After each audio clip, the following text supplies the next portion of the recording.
What is up, Texas hockey fans? The Stars are winning. They've won 2 in a row. To do it again, they do it in the Shark Tank. I learned the other day that the Shark Tank, the lowest goal horn in the league, decibel-wise. If you wanted a fun fact, when we kicked this podcast off, Michael Dixon from The Ticket told me that the other day at practice. I found it shocking because I was paying attention to that far too much yesterday when we were watching late night Stars After Dark. Stars win 5-3 in San Jose. We get Wyatt Johnston, 2 goals. Roope Hintz. Savannah called that one on the live stream last night. Mikko Rantanen's apple orchard is all over the place. We had a great game last night. Stars win 5-3 in San Jose. Welcome to Clean Sheet of Ice, a Texas hockey podcast brought to you by Zing Zang, America's #1 Bloody Mary mix. Go stock up before the holidays. It's important to have a lot of mixes, ready to drink cans, all the things to get you through the holidays with Zing Zang. Zang responsibly all season long. I'm your host, Stone Strankman, joined always on a Friday by Savannah Humoller. How are we? We're doing great. You know what? We had to stay up a little bit late last night to finish out this West Coast game. And we did our happy hour last night, got some good people going in the chat there to kick things off before the game. And then the Stars leave with the win. So things are positive right now. Another game coming up tonight for the Stars and this weekend. So we'll be talking about it all. I'm excited. Yeah, it's a busy weekend. We obviously talked about it on happy hour last night. Thanks to everyone that joined in on that.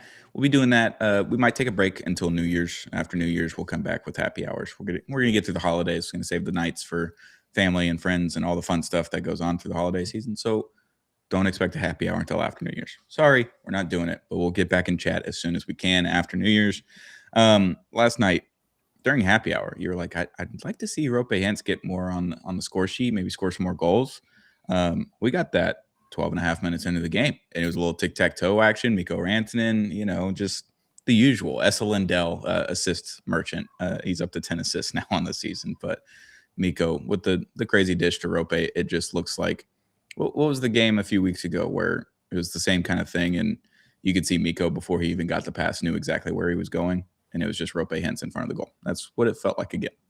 No, 100%. And Mikko Rantanen knows where to pass the puck. He's a genius at that. And you're a genius for coming up with the apple orchard. So it's just a thing now.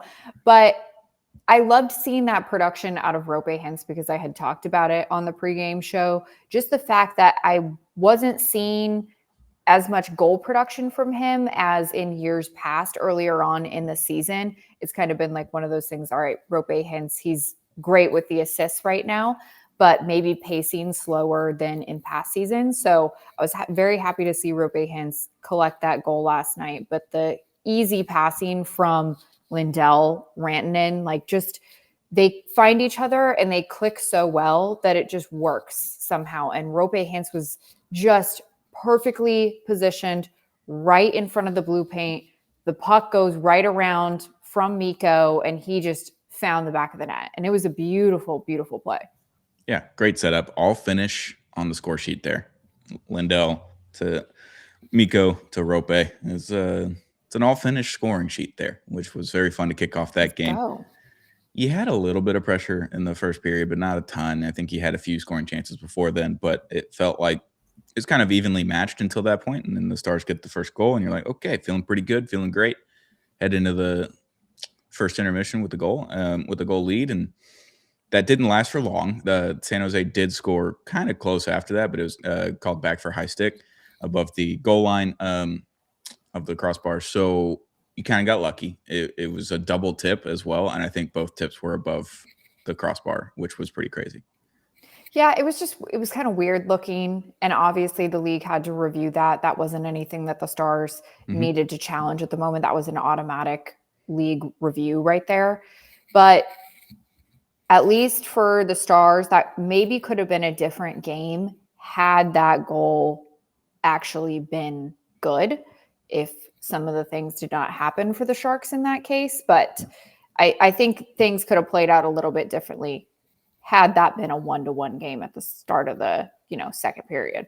Yeah, it was a wonky one, and I was like, man, that's kind of like, it's not too dissimilar from the goal that Jake allowed against the Sharks a few weeks ago, 2 Fridays ago now, I guess, where it just kind of bounced through a bunch of traffic and got through and just snuck in on Jake. And then I was like, all right, then he'll just dial in after this.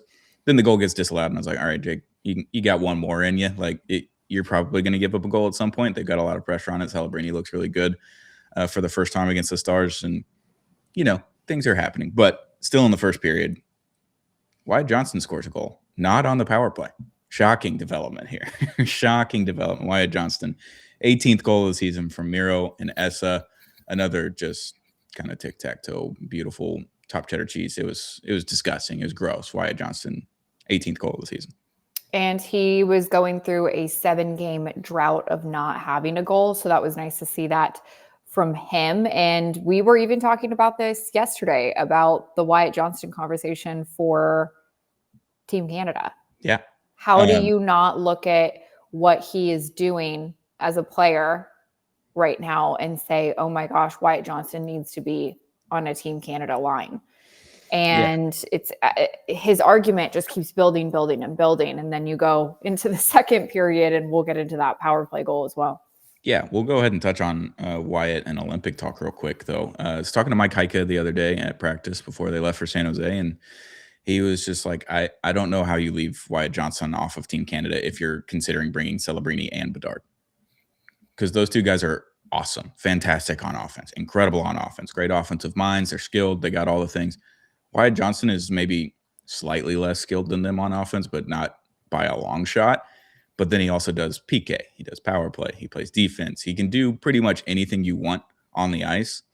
Whereas those other two guys haven't figured that part out completely. And I know Wyatt isn't a complete player yet. He's 22 years old. He's still got time. But thought that was interesting from Mike. If they don't bring Wyatt and they bring Bedard and Celebrini, he's like, that was just the wrong decision at the end of the day. And you got Jim Nill and Pete DeBoer in there who know who Wyatt Johnston is as kind of the decision makers of who's going to be on the roster. Jim Nill's obviously one of the GMs and DeBoer is one of the coaches. So if they're not bringing him, kind of crazy. But I talked to Wyatt in the locker room the other day at practice, and I was like, hey, how often are you thinking about the Olympics? Because I was a swimmer going to college. Like every 4 years was the Olympics, and every 4 years you're trying to qualify for Olympic trials to get in, to just have a chance at just swimming with the best people in the world from the U.S. and just maybe have a chance to qualify. One of my good friends, my weight training buddy, made the Olympics, made top 8. Like he did the whole thing. And that was what we all dreamed about every 4 years. But that, as a swimmer, that's the only thing you get to think about is every 4 years. As a hockey player, you got the Stars, you got Team Canada, World Juniors, you got Worlds, you got the Olympics. You have so many different things. Like, how often is the Olympics on your mind? And he goes, like, it's there. Like, obviously he wants to perform, so he gets picked for Team Canada. He wants to represent his country and all the good stuff there. But he's like, day to day, it's like, I just need to perform here. And if I perform here, then that'll get taken care of. So, like, it's obviously there and he wants to do it, but it's not overpowering, maybe more so like it was last year for Four Nations, where you kind of see Robo and Wyatt struggle a little bit at the beginning of the season, trying to push and press to get on those teams for Four Nations. And now you're seeing both of those guys just kind of playing free will and performing to the standard that you needed to get picked for those two teams. And I honestly think that also goes back to a little bit of how Glenn Gulutzan has been as a coach for this team, based on the fact that he just allows these guys to be in the moment and focus on the game and what's happening right in front of them. I don't think that there's a lot of pressure, and these guys have a lot in the back of their minds. And I go to this with Robo in mind, because with Robo, I feel like the last few years, especially when he had slower starts to the season and then he starts really ramping up at later periods of time, I think that all went back to also a coaching perspective as well. And we've talked about Glenn, this in press conferences with Glenn Gulutzan, when they have a contract on their mind as well, players perform differently because they have that in the back of their mind. I would almost think the same thing when you're looking at this Team Canada or Team USA. When you have something like that in the back of your mind, contracts, making a team, something like that, you're not really focused on what's going on in the moment. And I think Glenn Gulutzan really reels them in and allows them to just be where they're at, and the things are going to progress from there. Yeah, if you focus on the task at hand, then the rest kind of takes care of itself. Because Wyatt and Robo, Wyatt's very much on the bubble for Team Canada. Team Canada has a lot of forwards that are incredible, but Robo is one of the best goal scorers in the world. That helps out in that scenario where Austin Matthews and a bunch of other people aren't scoring goals like crazy right now. But Robo's probably should make the team. If he doesn't make the team, that's a shock. Jake Ottinger kind of dialed it back in over the last month or so now. He's going to make the team, should make the team. I think he might have been a victim of circumstance of trying to make Team USA or maybe trying to steal the starting job at the beginning of the season, because you would see him let in a few goals that you're like, man, I don't know if that's a normal goal that Jake lets in. And then obviously over the last 2 weeks or so, he's kind of dialed it. And what is he, 7-1 in his last 8 games maybe? He's pretty good. Pretty good, turns out. Our good buddy Jake Ottinger, who gets his birthday win last night against San Jose at that. But I did love that Wyatt Johnston power play goal. That was beautiful. And I know we also had talked about the Stars power play, to keep an eye on that. A little bit of a slow progression over the past 3 games. So that was nice to see that getting executed last night. And of course, it's Wyatt Johnston on there. And I believe it was Mikko Rantanen on the assist as well. So just, it keeps the apples, they're coming. they're never going to stop. It came from Rope and Mikko. Mikko's 32nd assist of the season. Wyatt Johnston's 19th goal of the season. So a lot of goals from those people. It was just another kind of tic-tac-toe, just gross goal. Easy. It felt the power play was easy. They got the first entry. They kind of lost control of the puck. They do the re-entry from the blue lines, and they came back in. They never lost control of the puck, really. They got the rebounds. They got the passing going, and it was just an easy one. The power play, like if they can get an entry, they're probably like it's a 50-50 chance if they're scoring the goal or not. If you get those guys out there with a clean entry, they're probably scoring a goal. It's crazy. Oh, yeah. And now Wyatt Johnston, he's up there with Mikko Rantanen and Robo as far as points go. So I believe it's now he's in the 40s. Those 3 are in the 40s with points right now on the team. And I think the next guy up is like 26, 27 in points. So it's they're just climbing the ladder, and they keep doing it.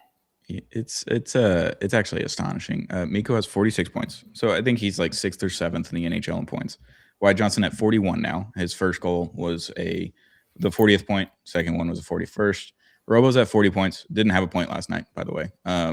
Crazy. Miro's at 30 with 23 assists, 7 goals. Rope's at 28 with 10 goals and 18 assists.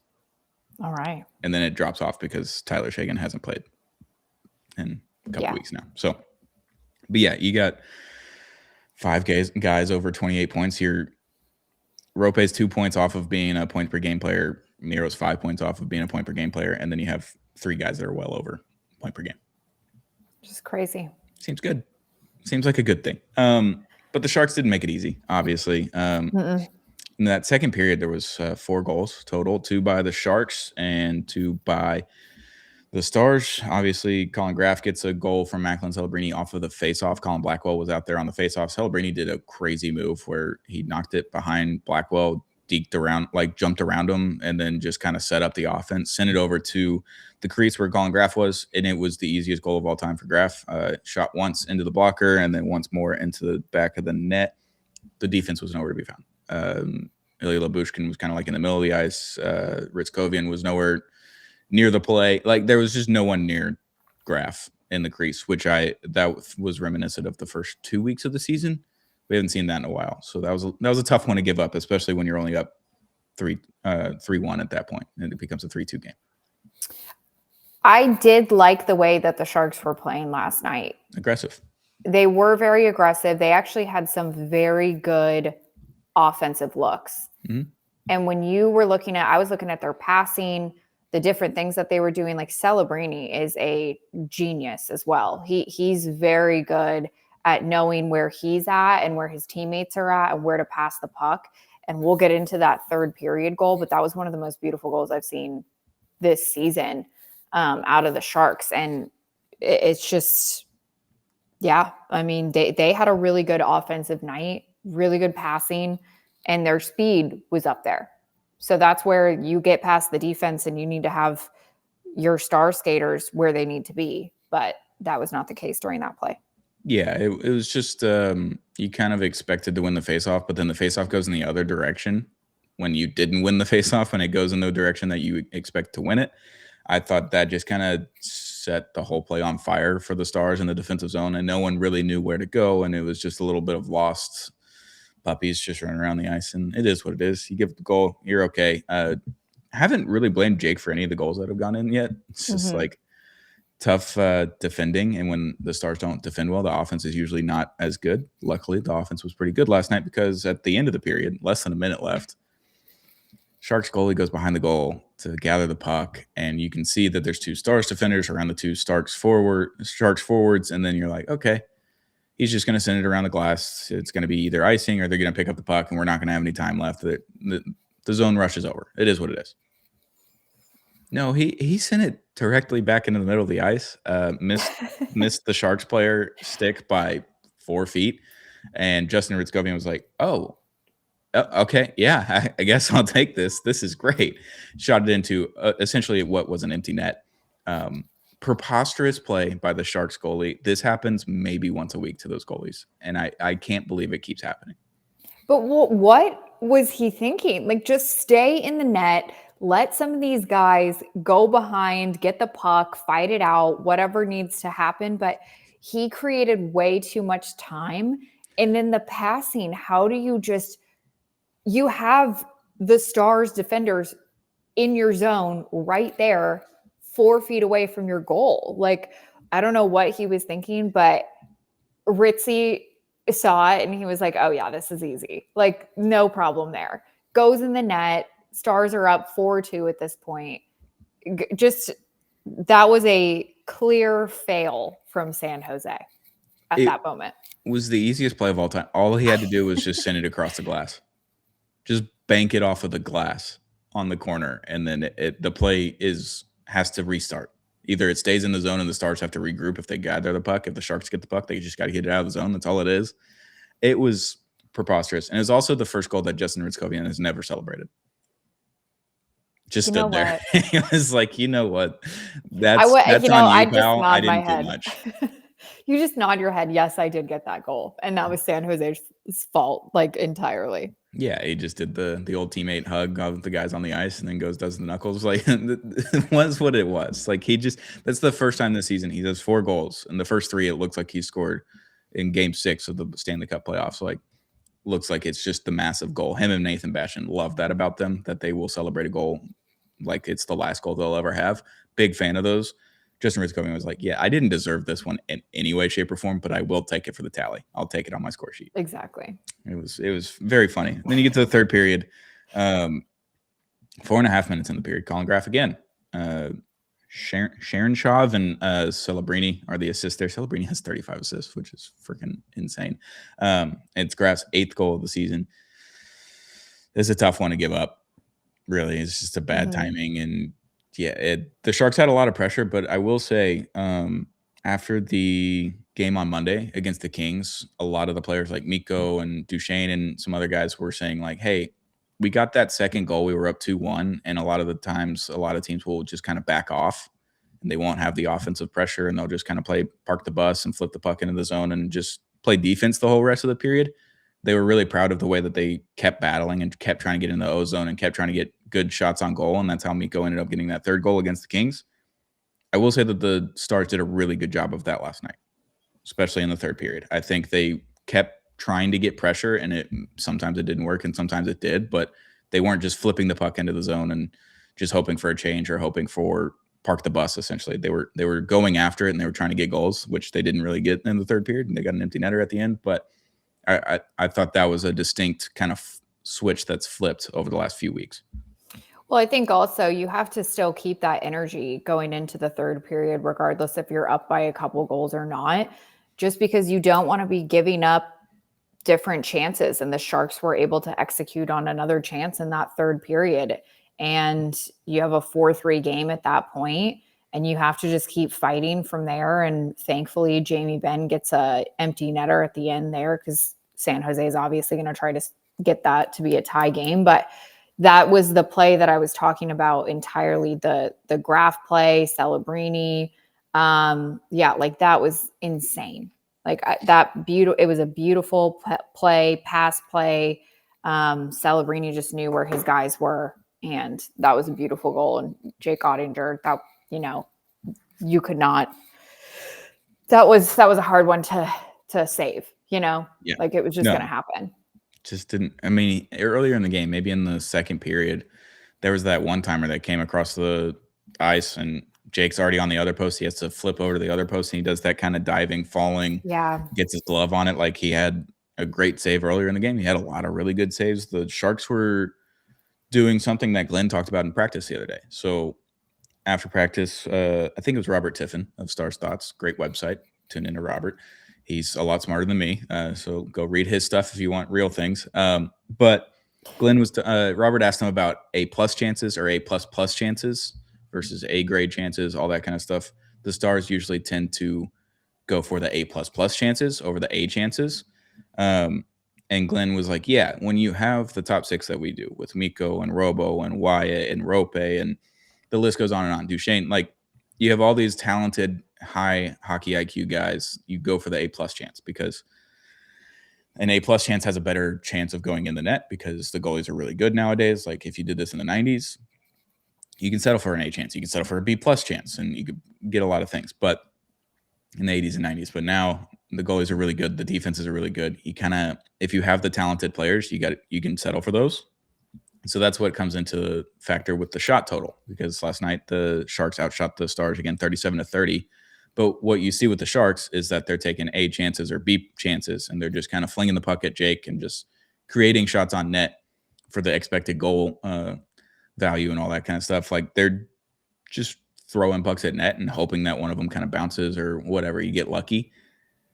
Glenn was like, yeah, the top 6, they're going to go for the A+ chances. I do tell the bottom 6, like, hey, just put pressure on them, because if you wear them down for a little bit, then I can put these top line guys out and they can go get that A+ chance because they're a little bit more tired. Their goalie's a little bit weighed down, all that kind of stuff. So we encourage like the Blackwells and the Steels and Foxa and Ritzkovian and back and Blackwell or Bork to go just shoot pucks on net. And I think you saw a little bit of that last night. And then I think you see the A+ chances like you saw with the Wyatt goals and the Rope goal, like, it's pretty much a sure goal every time they can connect on those passes, where the fourth liners, he's like, just go out there and create chaos.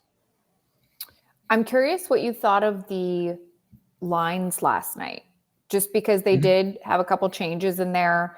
You get Matt Duchesne up to the top line with Mikko and Johnston. Yeah. So just interesting to see, because I know we had talked about it yesterday, just where the lines were at.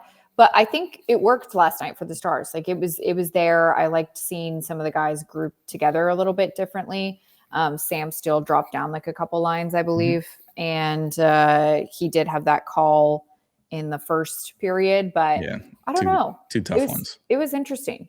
It was interesting to see just kind of the shuffle of things, but that's just what you have to do. You're going to adjust things on the fly, and there's going to be changes probably every single game. Yeah, I think at some point over the weekend, Matt Duchesne was like, man, it would be really cool to play with Wyatt and Mikko on the top line, because Matt is he's a centerman. He loves to be in the center because then he can go in on the right side, set things up, or go towards the net. That's what he prefers. So he can get his eyes up and be on the forehand to set up a guy or go create his own chance.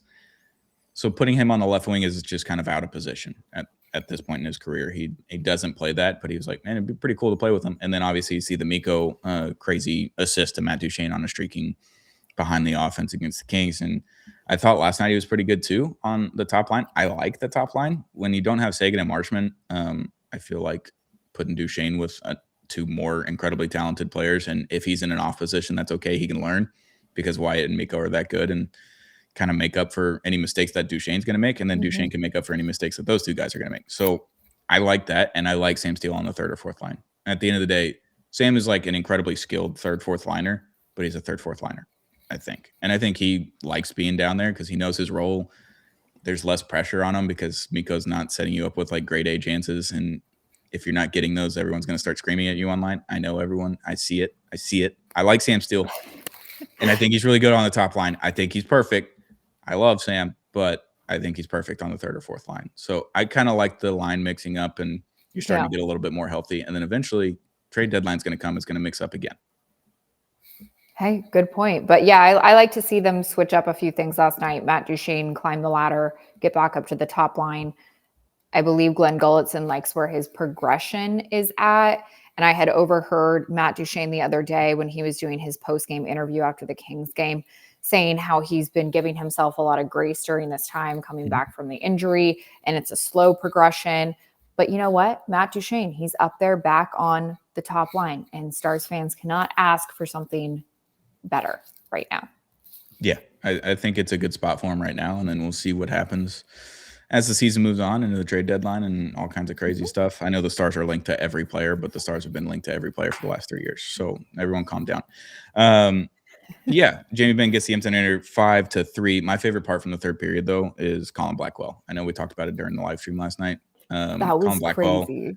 losing or breaking his stick, and the puck's kind of just on the ice and no one's grabbing it. He skates over and just starts hand passing it down the ice past the blue line into the neutral zone.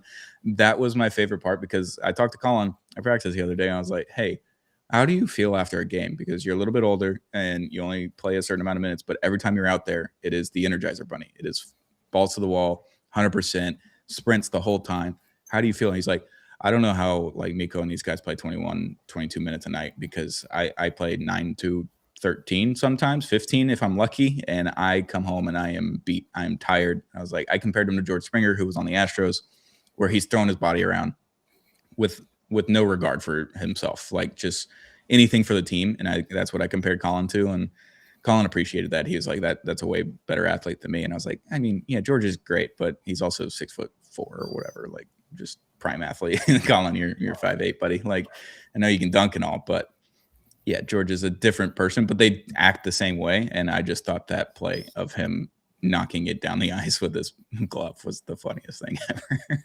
He's so funny. And when I had talked to him too earlier on, one thing that we had talked about was just his style of game and how he plays. And one quote that he said was, I'm a gamer. My game's not that pretty, but I'm a gamer.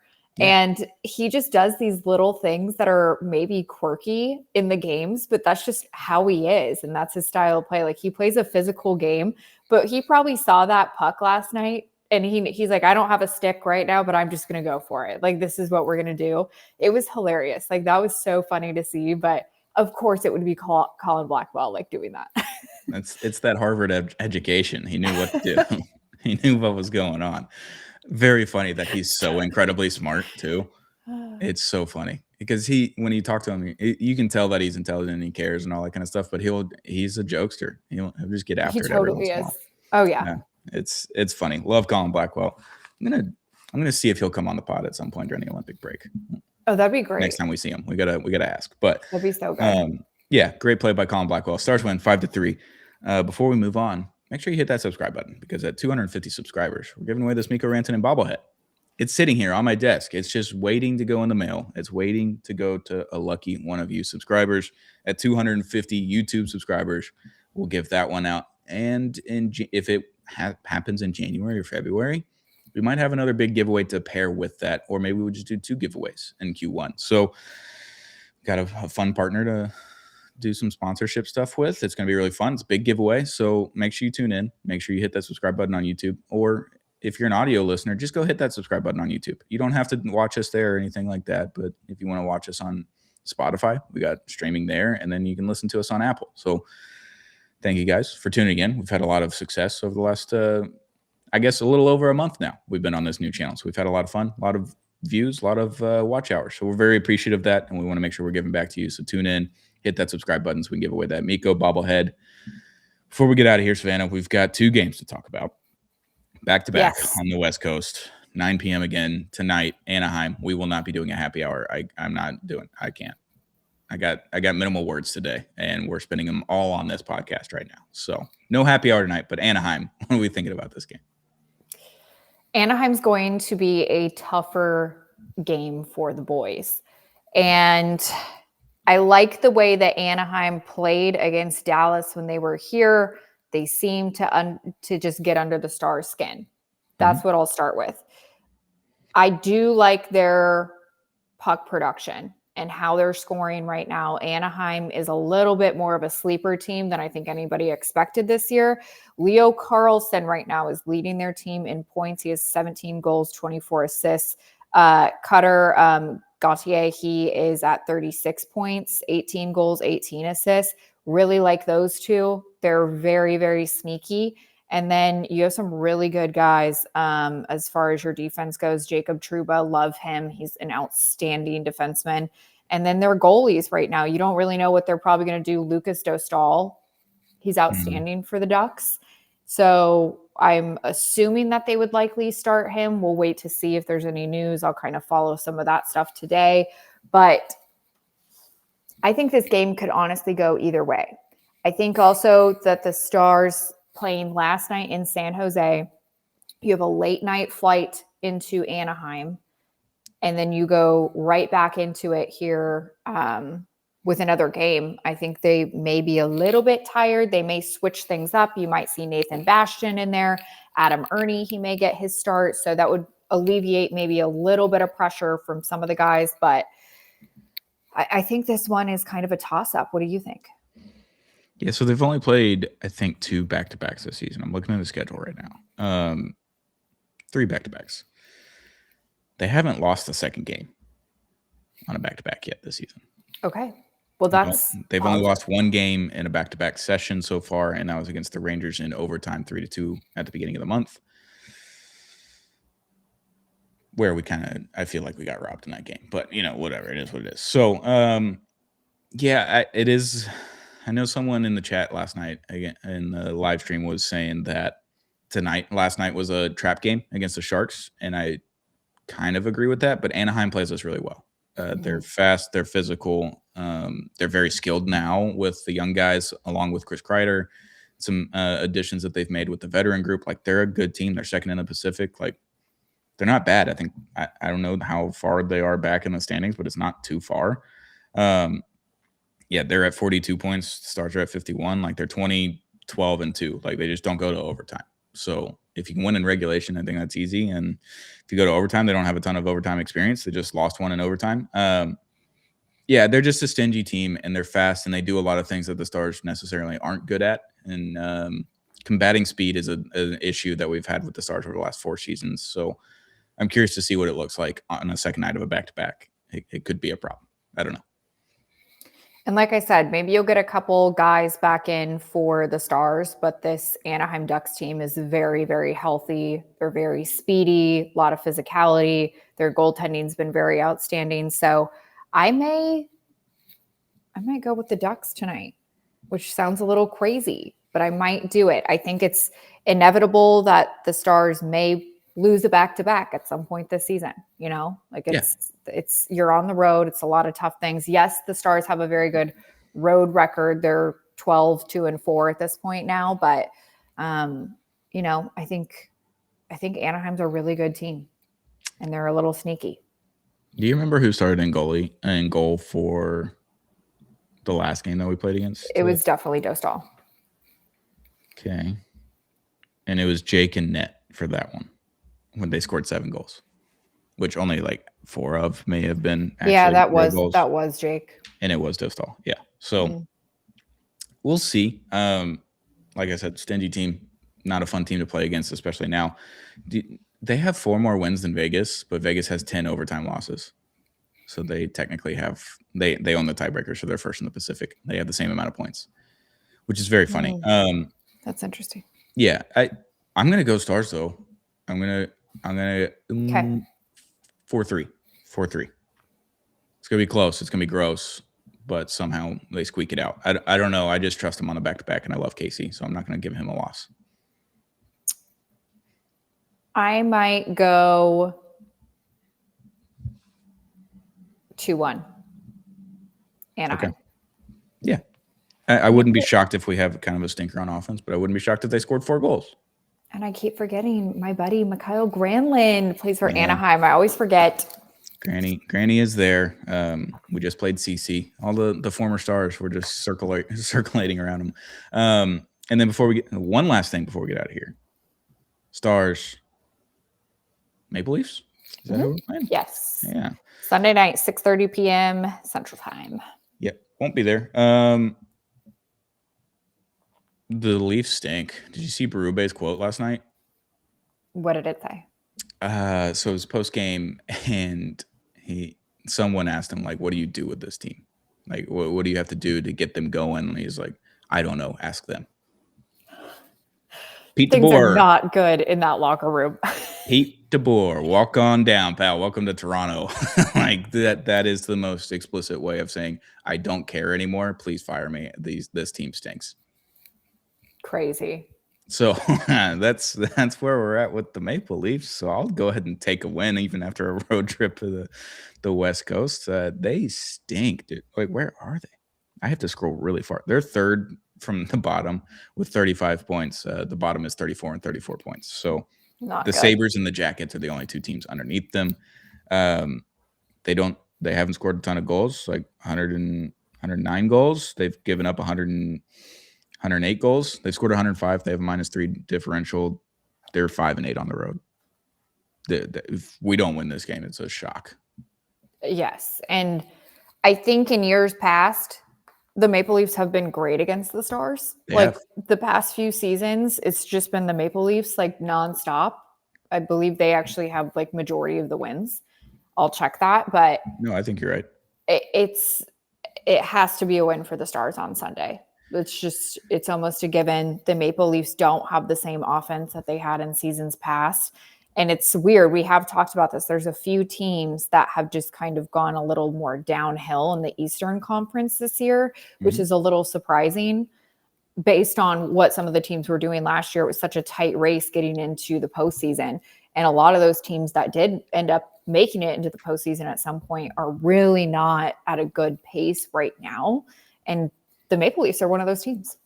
Yeah. And obviously, if the Maple Leafs had a great week and a couple teams had a bad week, they're in the wild card. They're only 4 points out. Right. It's such a tight and very thin margins in the Eastern. But yeah, if Berube is just sitting there, like, I don't know, ask them. He's just fed up with the team. Like, who knew that Mitch Marner was the glue that kept the Maple Leafs together all this time? He's probably so happy to be in Vegas. So happy. Yeah, and he's not even like putting up crazy numbers. Like, he's not scoring a lot of goals or anything. He's just like, no one's talking about me. This is awesome. He's vibing. He's just living his best life and not being stalked in Toronto. He gets to play golf probably every off day. Like, it's probably sunny all the time, warm, all the good things that Vegas brings. He's just enjoying. Good for Mitchie. Good for Mitch. Good for Marner. So I don't even have a score prediction. If you don't win this game, it's a disaster. It's where I'm at before the Christmas break, right? Or before one more game before the Christmas break, I guess. Let's just go with the Stars win. Yeah, Stars win. When does the roster freeze? Is that today or is that next week? I will check. I believe it's next week. NHL roster freeze. The old Google machine. When is it? Yeah, thank you. Nothing from the 20th to the 27th. So tomorrow, roster freezes. Obviously, LeBron and Friedman and everybody's tweeting out Mason Marchment's name. It's getting a lot of buzz trying to get it done before the freeze. We'll see. I don't think he's coming to the Stars. But the Stars also work in silence, and we don't know anything until something happens, really. So wouldn't surprise me, but it would surprise me that they're going to make a move this early because they don't know. Obviously, last year, they came into the season thinking that Sagan was going to go on LTIR after 20 games. They knew that they were going to use that money. They did not know that Miro Heiskanen was going to be done for several months in the middle of January. So, and they didn't know that Mikko Rantanen was going to be available either until the middle of January when he went to Carolina. And then they didn't know he was actually available until March. So let's look at it that way. Be patient. Don't expect any moves until, I would assume, after Olympic break, because you don't know what's going to happen during the Olympic break either. Exactly. And I know that we had talked about maybe Jim Dell wanting to make a move sooner rather than later, but you have a lot of the guys that were injured previously earlier on this season that have made a comeback. So things would be different right now if you had a lot more injuries on the Stars, but right now you have a very, very healthy group. So you just look towards the next few months and see what happens. Yeah, you never know who will be available. You're getting Liam Bichsel back after the Olympic break, I would assume, or just before the Olympic break. That's the only guy that's left. Exactly. Which is crazy that we had 20 guys on IR at one point. It was a weird start to the season. Let's just say that. It's like the whoever hired the Etsy witch was really mean. They were really mean to us. Well, that'll do it. Savannah, you got anything else before we get out of here? I do not. We'll see if the Stars can get it done in Anaheim. We'll get into the weekend. Happy holidays, everybody. Be safe, have fun, family time. It's great. Yeah. Schedule update. We will have an episode on Monday with Dom. We'll do a solo. I'll have a solo pod up on Wednesday morning, which is Christmas Eve. So if you want to tune in, that's great. If not, I don't care. It's Christmas Eve. Get to it whenever you want. there will be no games for the foreseeable future after that. And then we'll be back, not to normal schedule the next week. Same kind of thing. I think we'll do a Monday, Wednesday, or a Monday, Friday kind of thing the next week for New Year's. And then after that, we'll get back to our Monday, Wednesday, Friday scheduling. You'll see clips, you'll see thumbnails, you'll see all kinds of stuff. And we'll get to happy hours again after the new year. So just a little schedule update. Don't expect 3 episodes a week starting next week for the next 2 weeks. All right. Sorry. I'm going to spend time with the family and hang out with friends, maybe play some golf. Who's to say? It's going to be fun. Got a lot of travel to do. But happy holidays to everyone. We'll see you on Monday with another episode of Clean Sheet of Ice, brought to you by Zing Zang, America's #1 Bloody Mary mix. They got Blazing Bloody Mary mix, the Michelada mix, Margarita mix. They got ready to drink cans. They got it all over at Zing Zang. Stock up this weekend before the holiday season. If you're hosting, you're going to need some Zing Zang. So Zang responsibly all holiday season long. Thank you for sponsoring this episode. Savannah, thanks for hopping on. Viewers, listeners, thanks for tuning in. And we'll be back very, very soon with another episode of Clean Sheet of Ice, Texas Hockey Podcast.